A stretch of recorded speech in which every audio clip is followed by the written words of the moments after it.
We've been talking so much about DUI enforcement. Well, police agencies around the country are specially training some of their officers to be experts in drug and alcohol recognition. But those agencies often have a problem. Where can they find people under the influence of drugs and alcohol that their officers can study? Think about that.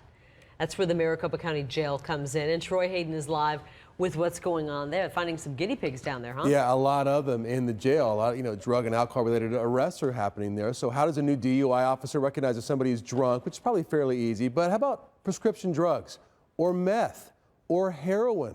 A program in Sheriff Joe Arpaio's jails uses volunteers, people who are just arrested, who admit they're under the influence, to train officers in what to look for and get impaired drivers off the streets. I do have a habit. I am addicted to heroin. This young woman doesn't want her name on TV, but until she was arrested, she was using heroin every day. I see some marks down here on your arms. Is that what that is? Right here, yep.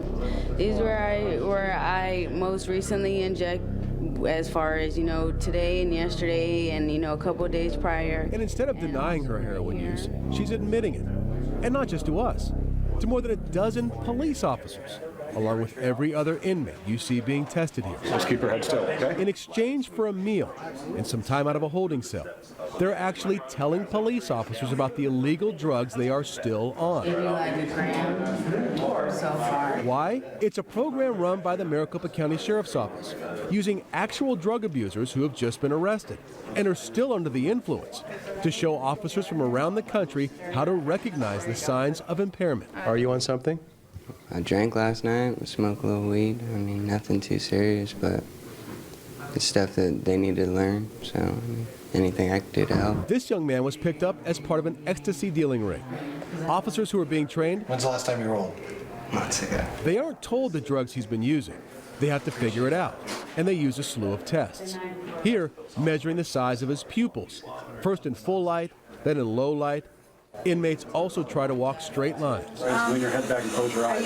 So I tell you to begin. I want you to, in your own mind, you're going to estimate the passage of 30 seconds. And they're also asked to measure time in their heads, especially useful in measuring the use of stimulants. Estimating the passage of 30 seconds, say in 10 seconds or 12 seconds, means that things inside are going fast. Everybody being tested here is a volunteer. These people have been booked into jail on other charges, and they step forward and say, yes, I was taking drugs, theoretically helping out the officers and deputies who may end up busting them in the future. Right. And if that were to be the case, then I wouldn't even be mad, because drugs are not where I want to live my life. It's not where I want to be, and it's not what I want to do. They actually want to help us because they see it as maybe we can interject into somebody else's life by identifying it, and if we can do that, maybe we can help somebody else too. The group of officers training today traveled here all the way from New York. And I asked them why Maricopa County is such fertile ground for finding substance abusers. You go out and your officers do a great job rounding up folks under the influence. They come back through here for processing, and it allows us to take advantage of that. And maybe the interaction here will help some of these test subjects. Are you happy with the fact that you're a heroin addict? No, I'm not happy at all.